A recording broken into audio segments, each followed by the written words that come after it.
오늘 우리가 나눌 하나님의 말씀은 고린도전서 4장 1절에서 8절의 말씀입니다. 하나님의 말씀을 봉독해 올리겠습니다. 사람이 마땅히 우리를 그리스도의 일꾼이요 하나님의 비밀을 맡은 자로 여길지어다.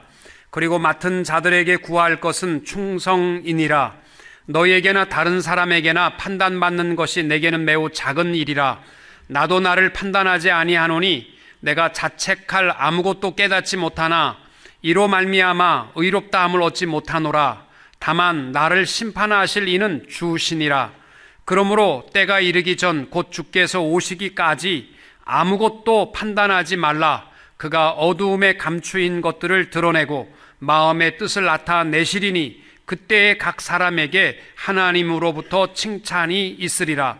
형제들아, 내가 너희를 위하여 이 일에 나와 아볼로를 들어서 본을 보였으니 이는 너희로 하여금 기록된 말씀 밖으로 넘어가지 말라 한 것을 우리에게서 배워 서로 대적하여 교만한 마음을 가지지 말게 하려 함이라.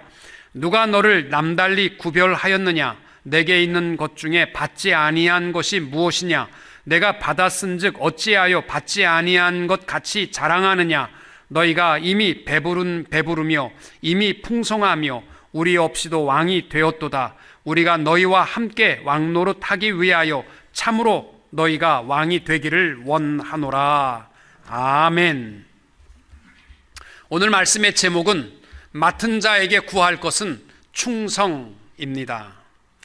이 고린도 교회는 사도 바울이 세우고 또 떠나 멀리 있을 때에 고린도 교회로부터 여러 가지 문제점과 또 허물들이 나타난 것을 보고 바울이 고린도 교회를 향하여 자기가 세운 교회를 향하여 편지를 쓴 것이 고린도 전후서입니다. 특별히 고린도 교회에는 두 가지 특성이 있었습니다. 고린도 교회는 첫째는 어느 교회보다도 많은 은사가 있었던 교회입니다. 은사가 많으면 은혜가 넘쳐야 되는데 고린도 교회는 그렇지 못했습니다. 은사가 많다 보니까 너 은사 받았니? 나 은사 받았다. 너 받았니? 나 못 받았다. 그러면은 또 못 받은 사람과 받은 사람이 서로가 질시하고 또 우습게 조롱하고 그러한 일들이 있었고, 또 은사 받은 사람끼리도 너 어떤 은사 받았니? 나는 방언의 은사? 야, 너는 꼬레비 은사를 받았구나. 나는 통역의 은사란다. 나는 신유의 은사란다. 그래서 은사 중에 그래도 내게 최고 아니냐? 네 것은 별 볼 일 없다. 이래서 서로 은사 받은 사람끼리도 다투고 서로를 무시하고 자기를 자랑하고 이랬던 교회입니다. 또 고린도 교회의 특징이 뭐냐면 파당이 많았던 교회입니다. 바울파, 게바파, 아볼로파, 예수파. 예수님이 언제 파 한 번 만든 적 없는데 이렇게 교회 안에서 파를 만들어 가지고 사람 중심으로 파당을 이루어 서로 견제하고 미워했던 것입니다. 여러분, 은사라는 것은 말 그대로 하나님의 은혜의 선물일 뿐입니다. 뭐 내가 기도 많이 했으니까 좋은 은사 받고, 내가 봉사 많이 했으니까 큰 은사 받고, 내가 교회에 오랫동안 다녔으니까 좋은 은사 받고, 그런 거 아니에요. 은사는 내 자격에 관계없이 주신 하나님의 선물이 은사인 줄로 믿습니다. 그런데 고린도 교회는 자기 공적에 따라서 은사를 받았다라고 착각하고 남의 은사를 무시하고 자기 은사를 교만하게 자랑하고, 또 아볼로에게 배웠다는 것 때문에, 바울을 한번 봤다는 것 때문에, 그래서 서로 파당을 이루어서 서로를 미워하고 그랬던 것을 바울이 고린도전서 1장에서 3장까지 책망하게 됩니다. 그리고 4장에 시작하는 말씀이 뭐냐면, 사람이 마땅히 우리를 그리스도의 일꾼이요 하나님의 비밀을 맡은 자로 여길지어다. 아멘. 여러분, 이 4장 1절 말씀을 올 한 해 동안 우리 마음에 담고, 내가 누구냐? 하나님의 그리스도의 일꾼이요 하나님의 비밀을 맡은 자라는 사실을 기억하고 헌신하게 되시기를 바랍니다. 특별히 여기서 말하는 그리스도의 일꾼이라는 말이요, 그냥 노동자를 의미하는 게 아니에요. 여기서 일꾼이라는 말은 헬라어로 페페레타스라는 단어입니다. 이 단어는 휘포라는 언더라는 단어와 에레소라는 배 밑에서 노젓는 일을 합쳐서 배 밑에서 노젓는 일꾼이라는 뜻입니다. 이 배 밑에서 노를 짓는 일은요, 사형에 해당할 만큼 중죄인이나 또는 노예들 중에서도 가장 천한 노예들이 배 밑에서 노를 젓는 일을 했습니다. 여러분, 벤허라는 영화를 보시면 벤허의 메셀라라는 친구가 미워해서 그를 보내서 이제 그 배 밑에서 노를 젓게 되는데, 그냥 젓는 게 아니고요, 발에 사슬을 묶고 손에 사슬을 하고 못 도망가게 하고 배를 젓습니다. 배가 깨져도요 못 도망갑니다. 그리고 그들은요 자기 마음대로 노젓는 거 아니고요, 소리에, 북소리에 예민하게, 빨리 북소리가 나면 빨리 노를 함께 져야 되고, 북소리가 천천히 나면 천천히 져야만 합니다. 또 오른쪽에 힘을 줘서 북소리를 내면 오른쪽에 있는 사람들이 빨리 저어야 되고, 왼쪽에 있는 사람들이 빨리 저으면 배가 또 우양우할 수 있도록 노를 빨리 저어야만 했습니다. 지금 바울이 말하는 것이 그게, 우리는 누구냐? 다 배 밑에서 노젓는 휘페레테스와 같다라는 말입니다. 내 마음대로 행하는 일 없다는 거예요. 다 우리 주님의 소리에 민감하게, 주의 북소리에 맞추어서 힘 있는 사람이든 없는 사람이든 힘을 다해서 우리는 져야만 하는 일꾼이라는 뜻입니다. 그래서 그리스도의 그 지위에 따라서 움직이기 때문에 그리스도의 휘페레테스, 그리스도의 일꾼이라고 표현했습니다. 바울은 자기를 포함해서 모든 사역자들, 장로와 권사와 집사와 모든 자들이 다 하나님 앞에서는 휘페레테스, 종이라는 겁니다. 그리고 모든 것을 역사하시고 인도하시는 분은 그리스도이시기 때문에 우리에게 그리스도의 일꾼이라는 이름을 주신 것입니다. 또 우리를 향하여 하나님의 비밀을 맡은 자로 여길지어다. 이 비밀이라는 말이 미스테리온이라는 단어인데, 복음을 통해 드러나는 하나님의 목적에 관한 경륜과 지식, 과거에는 몰랐지만 하나님의 구원의 역사가 어떻게 일어나는가, 그 복음의 비밀을 맡은 오이코스, 비밀을 맡은 자라는 말은 집사라는 뜻입니다. 요즘은 뭐 교회 좀 나가면 다 집사니까 집사의 의미가 무의미해졌는지 모르지만, 여러분, 하나님의 비밀을 맡은 집사라는 말은요 대단히 존귀한 이름입니다. 다른 것도 아니고요, 하나님의 경륜을 담고 있는 집사. 여러분, 우리가 교회에서 직분을 감당할 때 적어도 이 자긍심, 또 거기에 대한 이 기쁨, 긍지, 사명을 가지고 주의 일을 감당해야만 하는, 우리는 다 하나님의 비밀을 맡은 오이코스, 일꾼 맡은 자인 줄로 믿습니다. 여러분, 세상의 모든 것은 다 아버지의 것입니다. 그래서 시편 24편 1절의 고백이 뭐냐면, 땅과 거기 충만한 것과 세계와 그 중에 거하는 자가 다 여호와의 것이로다. 우리는요 잠시 잠깐 이 땅 위에 청지기로 지키고 사용하는 것뿐입니다. 뭐 세계적으로 유명한 큰 기업의 회장도, 부자도, 지식이 있는 사람도요 한 80년 사용하면 끝입니다. 다 놓고 가야만 합니다. 여러분, 하나님께서 올 한 해 동안 내게 맡겨주신 가정과 내게 맡겨주신 일터와 내게 맡겨주신 몸된 교회의 청지기로 어떻게 하는 것이 가장 보람되고 가장 아름다운 일꾼이 될 수 있을까? 오늘 바울의 말씀을 통하여 하나님이 기뻐하시는 청지기로 살아가며 하나님의 채우심 속에 풍족하게 승리할 수 있는 한 해가 될 수 있기를 주님의 이름으로 축원합니다. 바울이 제일 먼저 1절과 2절에 보시면은, 사람이 마땅히 우리를 그리스도의 일꾼이요 하나님의 비밀을 맡은 자로 여길지어다. 그리고 맡은 자들에게 구할 것은 충성이니라. 아멘. 여러분, 우리가 한 해 동안 하나님이 나를 귀히 여기셔서 내게 맡겨주신 가정과 또 일터와 교회의 직분에 대해서 충성을 다할 수 있기를 바랍니다. 사람들은요, 내가 어디에 중요한 귀중히 여기냐에 따라서 우리의 충성심이 바뀌게 돼 있어요. 내가 직장과 사업에 중심을 두면요, 자다가도 직장 일이라면 뛰어나가고 새벽에도 나가고 밤늦게까지 일하고 오는 것은요, 일터가 소중하다고 여기는 사람들입니다. 가정이 소중하다고 여기는 사람들은요, 무슨 일이 있어도 가정과 함께 시간은 안 뺏깁니다. 가정을 위해서라면 다 버릴 수 있는 사람은요, 가정을 소중히 여기는 사람입니다. 여러분, 주의 일을 소중히 여기는 사람은요, 주의 몸된 교회를 위해서 최선을 다하고 행복하고 기쁘게 일할 수 있습니다. 시편 84편 10절에 주의 궁정에서 한날이 다른 곳에서 첫날보다 나은즉 악인의 장막의 거함보다 내 하나님 문지기로 있는 것이 좋사오니, 이 고라의 자손이 고백하는 시 속의 내용은 뭐냐면 주의 전에 있는 것이 행복하다는 거고, 뭐 중요한 일 아니라도 사람들이 다 하기 힘들어하고 귀찮아하는 문지기로 일하는 것이라도 주의 전에서 일하는 것이 얼마나 행복하고 좋은 것인가를 고백하고 있습니다.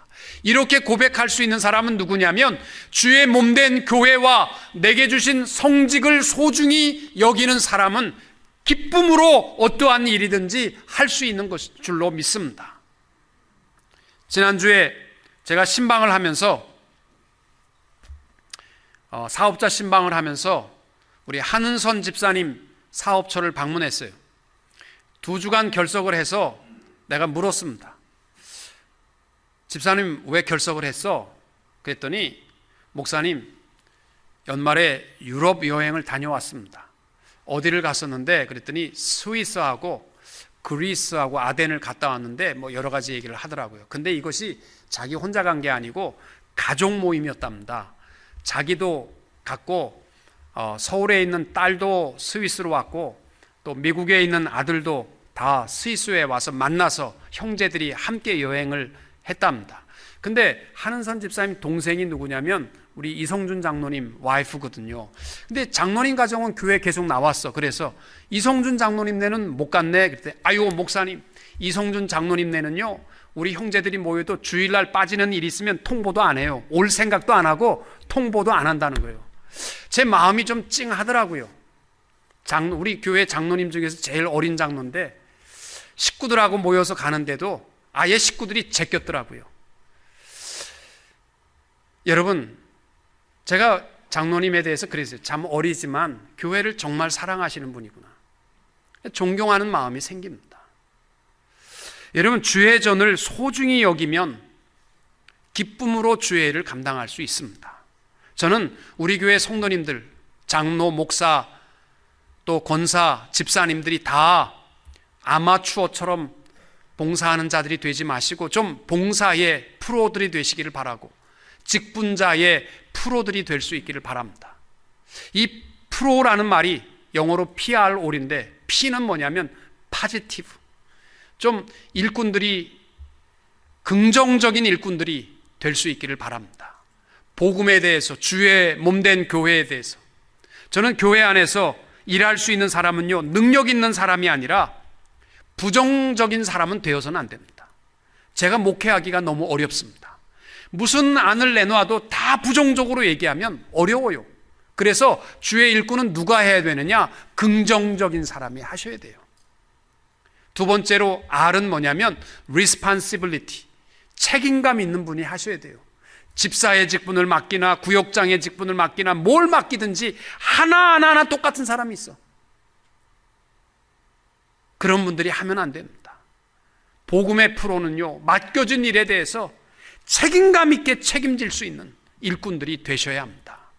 또 O는요 오브젝티브, 집중력이 있는 분들이 되셔야 돼요. 주의 일을 하는데 흐리멍텅하게 해서는 안 돼요. 제가 우리 교회 성도님들 보면요 사업자 신방을 가봤지만 세상이 정말 전쟁터더라고요. 뭐 눈 뜨고 있어도 코백할 사람들이 얼마나 많은지 몰라요. 정신을 바짝 차리고 여러분이 일하시는 거 알아요. 그러니까 주일날 교회에 올 때는 그저 올 때부터 눈을 반쯤 감고 들어오시는 분들이 있어. 예배 시간에 그냥 대충 그냥 왔습니다 라는 것만 보이고 눈 감다가 뜨다가 밥도 밥만 뜨고 먹다가 그렇게 하고 또 사회에 나갈 때는 눈 부릅뜨는 분들이 있는데, 여러분 주의 일에도요 집중하셔야 돼요. 복음을 위해서 집중할 수 있는 일꾼이 되셔야 합니다. 그래서 올해는 여러분 직분의 프로가 되시고 복음의 프로들이 될 수 있기를 축복합니다. 여러분 충성스럽게 일할 때 나머지는 하나님께서 축복하여 주실 줄로 믿습니다. 성경에 보면 충성스러운 대표적인 인물이 모세입니다. 민수기 12장 7절 말씀에 보시면은 내 종 모세와는 그렇지 아니하니 그는 내 온 집에 충성함이라. 여러분 충성스러운 일꾼, 충성의 특징은요 즐긴다는 것이에요. 긍정적이라는 것입니다.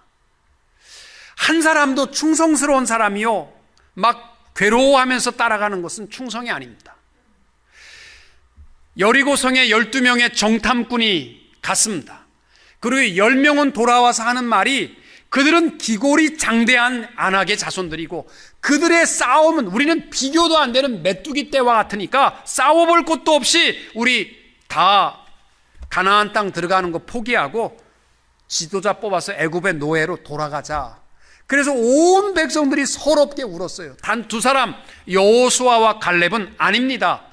그 땅은 하나님이 우리에게 주신 기업의 축복의 땅이기 때문에 그들 기골이 장대한 것 관계없이 그들은 우리의 밥입니다. 왜? 하나님이 약속의 땅으로 주신 것이기 때문에. 이 긍정적인 표현을 했던 여호수아 갈렙을 향하여서 뭐라고 표현하냐면 성실히 쫓았은즉, 다른 말로 하면 충성스러운 일꾼이었기 때문에 여호수아와 갈렙을 축복하십니다. 여러분 20세기의 위인이라고 말하는 슈바이처, 또 피카소, 토스카니니, 이 세 사람에게는 공통점이 있답니다. 이 세 사람은 첫째 20세기의 최고의 위인이라는 공통점이 있고, 두 번째는 90이 넘도록 건강하게 살았던 사람이라는 공통점이 있고, 세 번째 공통점은 이 세 사람은 다 자기 일을 즐겼던 사람이라고 합니다. 슈바이처는 아프리카에서 흑인을 치료하는 일과 복음을 전하는 일을 즐겁게 감당했고, 또 피카소는 자기에게 주어진 그림을 그릴 때가 가장 즐거웠고, 토스카니는 음악을 할 때에 가장 행복해. 이 세 사람의 공통점이요, 휴가가 따로 없답니다. 모두가 자기 일을 하는 것이 가장 큰 휴식이고 가장 큰 즐거움이었기 때문이었다고 합니다. 버나드 쇼는 말하기를 이 세상에서 가장 바보스러운 사람들은 자기 직업을 의무로 생각하는 사람들이라고 했어요. 여러분 올해는 여러분에게 주어진 모든 일터에서 즐거움으로, 그곳이 내 휴가 장소가 되어서 뭐 따로 갈 것도 없이 즐겁게 일하고 즐겁게 90까지 살아갈 수 있게 되시기를 바랍니다. 여러분 그렇잖아요. 내가 하나님이라고 그래도요, 이 지겨운 일터 막 오늘도 가야 돼 막 그러면요, 일 그만하고 일로 와라 그러실 거 아니에요. 그러니까 그렇게 괴롭게 살아가는 사람은 하나님 앞에 빨리 가는 거고요, 열심히 일하십시오. 즐겁게 감당하시면 너 그렇게 즐거우니 그럼 좀 더 있어라. 그 90까지 건강하게 일하시는 겁니다. 여러분 충성의 의미는요 긍정적인 것이고요, 두 번째 특징이 뭐냐면 충성의 특징은 변함이 없는 겁니다. 끝까지 감당하는 것이 충성입니다. 여러분 충성도 중간에 변질되면 그거는 충성이 아니고 아첨이 된 거예요, 지금까지 한 거는. 그런데 아첨도요 죽을 때까지 하면요 충성입니다. 안 변하면 충성이지요. 다른 것은 다 바뀌어도 여러분 하나님 앞에 내게 주신 직분에 대해서 올 한 해 마칠 때까지 충성을 다할 수 있는 믿음의 종들이 되시기를 축복합니다. 두 번째로 바울이 주의 일꾼들에게 부탁하는 것은 판단하지 말라는 거예요. 여러분 충성스럽게 일하는 사람들의 단점이 있다면 나는 하는데 너는 그 모양이 뭐냐라는 판단입니다. 3절부터 보면 이렇게 되어 있습니다. 너희에게나 다른 사람에게나 판단받는 것이 내게는 매우 작은 일이라. 나도 나를 판단하지 아니하노니 내가 자책할 아무것도 깨닫지 못하나 이로 말미암아 의롭다 함을 얻지 못하노라. 다만 나를 심판하실 이는 주시니라. 그러므로 때가 이르기 전 곧 주께서 오시기까지 아무것도 판단하지 말라. 여러분, 바울이 말하는 판단에는 세 가지가 나와요. 첫째는 뭐냐면 너희에게나 다른 사람들에게 받는 판단이 있습니다. 이것이 사실 우리를 굉장히 실망스럽게 할 때가 많아요. 그러나 바울은 이것들은 다 내게는 작은 일이라, 아무것도 아니라는 거예요. 다른 사람의 평가받고 실망할 것도 없고, 다른 사람들이 당신이 최고라고 그래서 뭐 좋아할 것도 없어요. 둘째는 자기 스스로 하는 평가가 있습니다. 3절 이하에 보면 나도 나를 판단하지 아니하노니 내가 자책할 아무것도 깨닫지 못하나 이로 말미암아 의롭다함을 얻지 못하노라. 바울은 나 자신도 내가 평가하지 않다. 그러면서 중요한 얘기예요. 내가 자책할 아무것도 깨닫지 못하나. 내가 볼 때 나는 이 정도 내가 특별히 잘못하는 거 없어, 이렇게 말할 사람 누가 있어요? 거의 없어요. 그런데도 바울은 나는 자책할 것이 깨닫지 못하지만 그러나 그게 나를 의롭게 하는 것은 아니라는 거예요. 아무것도 아니라는 거예요. 여러분 스스로 평가해서 교만할 것도 없고 여러분 스스로 평가해서 절망할 것도 없다는 겁니다. 가장 중요한 평가는 딱 하나예요. 하나님의 평가입니다. 그래서 3절에 보면은 다만 나를 심판하실 이는 주시니라. 하나님의 평가, 이 한 번이 우리에게는 소중한 것입니다. 5절에 보니까 그가 어두움에 감추인 것들을 드러내고 마음의 뜻을 나타내시리니 그때에 각 사람에게 하나님으로부터 칭찬이 있으리라. 세상 사람들이 칭찬하는 거 아무 소용없고 하나님 앞에 설 때에 듣는 이 칭찬이야말로, 평가야말로 가장 중요한 평가임을 말하고 있는 것입니다. 그래서 5절에 오늘 우리 꼭 기억합시다. 바울이 우리에게 부탁하는 말, 그러므로 때가 이르기 전, 하나님 앞에 서기 전까지는 주께서 오시기까지 아무것도 판단하지 말라. 여러분 꼭 기억하시기 바랍니다. 사람 판단하는 것은 잘못된 겁니다.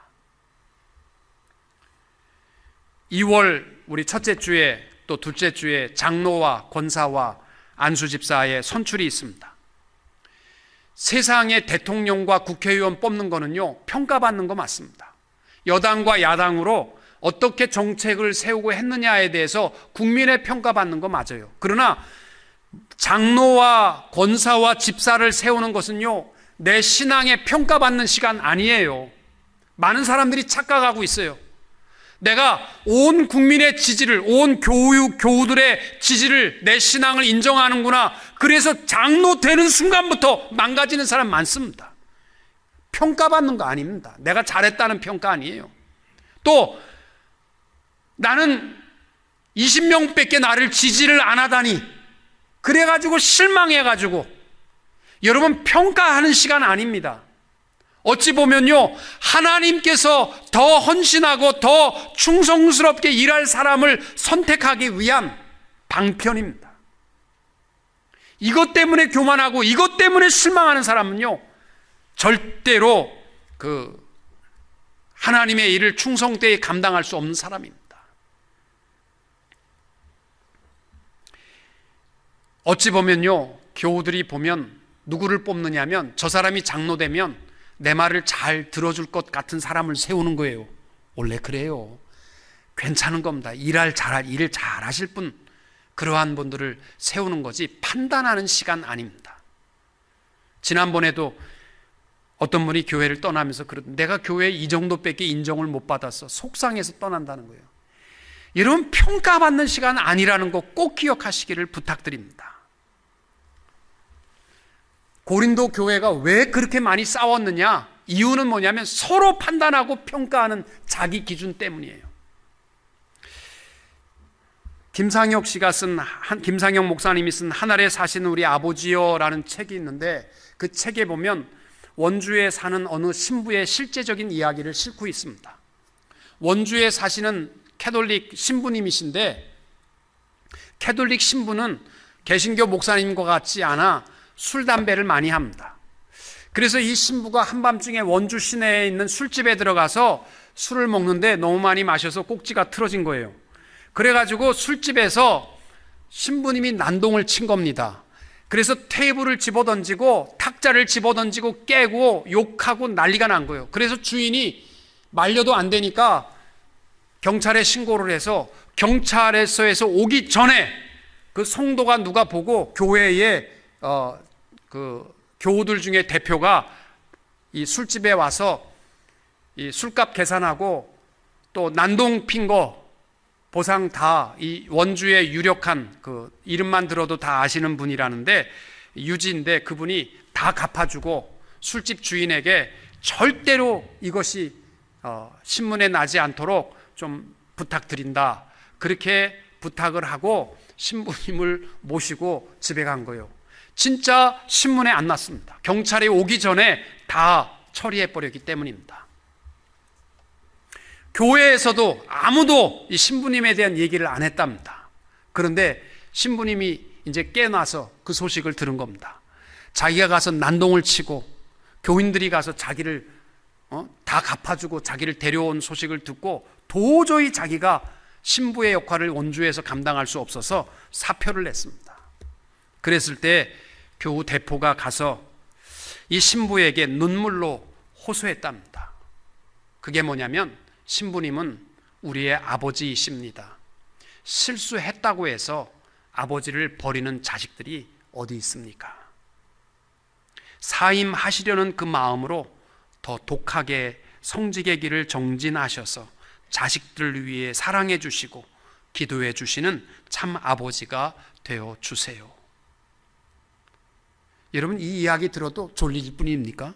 저는요 굉장히 감동적이에요. 목사와 무슨 장로가 실수했다? 용납할 길이 없죠. 우리의 기준으로는 용납할 길이 없죠. 근데 그 이야기를 가만히 들으면 평가 이전에, 판단 이전에 더 소중한 무엇이 있기 때문이잖아요. 저는 교회에서 목회할 때 공평하게 하려고 애를 씁니다. 그리고 교인들도요 저한테 목사님 공평하게 해주세요. 그런 얘기하면 제 마음이 떨려요. 내가 혹시 뭘 또 불공평하게 했나? 공평하게 하려고 애를 씁니다. 그리고 사람들이 교회 안에서 주장하는 거 보면 불공평합니다. 그렇게 하면 안 됩니다. 주장하는 것들이 대개가 다 공평, 형편의 원리를 가지고 주장해요. 근데 저도 가만히 목회를 해보니까 공평하려고 애를 쓰다가 공평보다 더 소중한 무엇이 있어요. 표현할 수 없는. 그러면 어떡하겠어요? 여러분은 알지 못하지만 공평한 것보다 더 소중한 게 있는데 어떡하겠어? 여러분, 그럴 때는 어떻게 하시겠어요? 마태복음 20장에 보면 예수님께서 포도원 품꾼의 비유의 말씀을 합니다. 포도원에 일꾼으로 들어오는데 새벽 6시에 와서 일을 시작한 일꾼들이 있고 오전 9시에 와서 일한 일꾼들이 있고 낮 12시에 와서 일한 일꾼들이 있고 오후 3시에 들어와서 일한 일꾼들이 있고 그래도 밖에 나가보니까 일 못하는 사람들이 있어서 해지기 1시간 전 오후 5시에 들어와서 일한 일꾼들이 있었습니다. 근데 주인이 모든 일꾼들을 똑같이 한 데나리온씩 나누어 줬습니다. 공평한 겁니까? 안 공평한 거예요. 그거는요. 예수님이 비유로 드셨지만 안 공평한 거예요. 그런데 예수님이 이 말씀을 하신 이유가 있어요. 공평한 것보다 더 소중한 게 있기 때문이에요. 하나님의 사랑입니다. 우리는 넘나들 수 없는 하나님의 사랑이 있기 때문에 하나님은 공평의 원리 이전에 사랑을 얘기하신 것입니다. 저는 우리 교회 성도님들이요, 목사님 공평하게 합시다. 그 일을 우리 공평하게 합시다. 주장한다는 말이 잘못됐다는 거 아니에요. 그러나 공평 이전에 더 소중한 것이 있다고 한번 생각하시면요, 판단하지 마세요. 그거는 불공평합니다. 그래서는 안 됩니다. 그렇게 판단하지 마세요.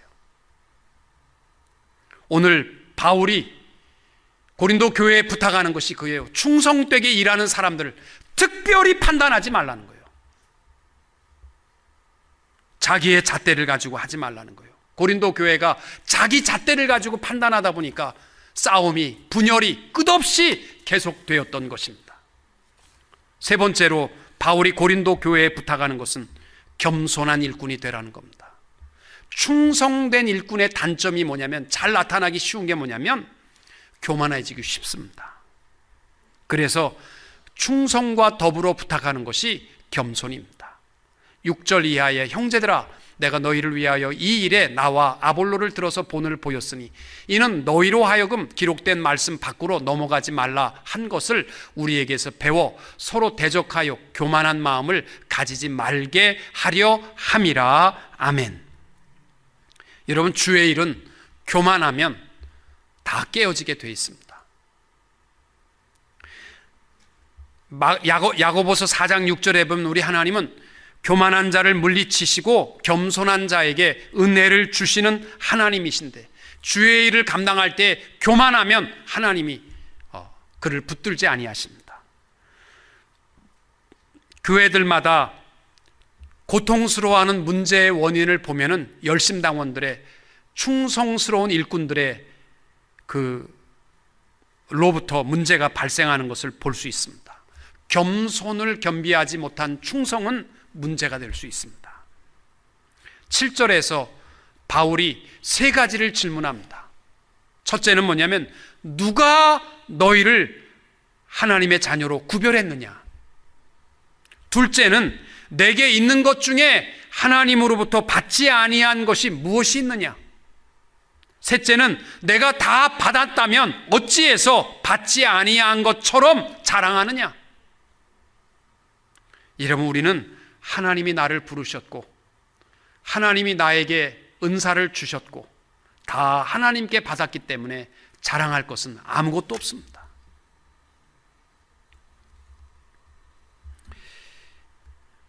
그래서 10절 이하에 보면 바울이 고백하는 말이 있습니다. 우리와 너희라는 표현을 통해서 합니다.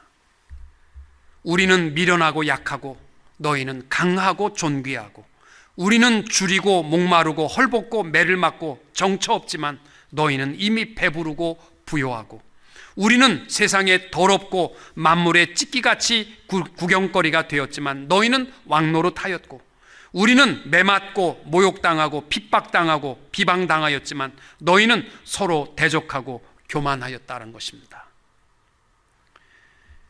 여러분, 예수 믿는 것은 그리스도의 일꾼이 되는 거예요. 일하는 겁니다. 옛날에 제가 어렸을 때 우리 집 옆에도요, 예수 천당 불신 지옥, 이게 전도의 전부였습니다. 그때는요, 한국 자체가 소망이 없는 땅이었기 때문에 예수 천당 이것만 가져도 복음이었습니다. 그런데 살만하니까 예수 천당 안 받아들여요, 사람들이. 그 다음에 예수 천당 필요 없다는 거. 우리 집이, 내가 지금 잘 사는 게 천국에 가까운데 뭐 천국 얘기할 필요 없다. 그래서 기독교가 들고 나온 게 뭐냐면요, 예수 믿으면 잘 산다, 예수 믿으면 더 풍성하다. 아닙니다. 예수 믿는 자에게 주신 직분은요, 그리스도의 일꾼입니다. 그리고 하늘의 비밀을 맡은 청직입니다. 지난주에도 출애굽기 나누면서 그랬어요. 예수 안에 피, 이스라엘 백성들이 6월절에 문 설주와 민 임방에 피를 바르고 그 안에 거하는 사람들은 반드시 어린 양의 고기를 먹고, 말씀이죠, 말씀이 육신이 되어 오신 예수 그리스도의 말씀을 먹는 것이 예수 안에 있는 것이고, 그 안에 있는 사람들은 다 무교병을 먹고 죄를 먹고 마시지 말고, 그 뜻이에요. 또 하나는 쓴나물을 먹으라고 그래요. 쓴나물. 여러분, 왜 나물이 많은데 하필 예수 안에, 피 안에 있는 자에게 쓴나물 먹으라고 했을까요? 고난입니다. 예수 안에 거한다는 것은 헌신하는 것이고, 고난과 그리스도의 십자가의 고난에 참여하는 것입니다. 예수 믿어서 내가 좀 어려움이 있다, 괜찮은 겁니다. 우리 예수 안에서 바울과 같이 충성을 다하고, 절대로 올해는 그 누구도 판단하지 말고 겸손히 주의 고난의 십자가에 동참하는 주의 일꾼들이 다 되시기를 주님의 이름으로 축원합니다.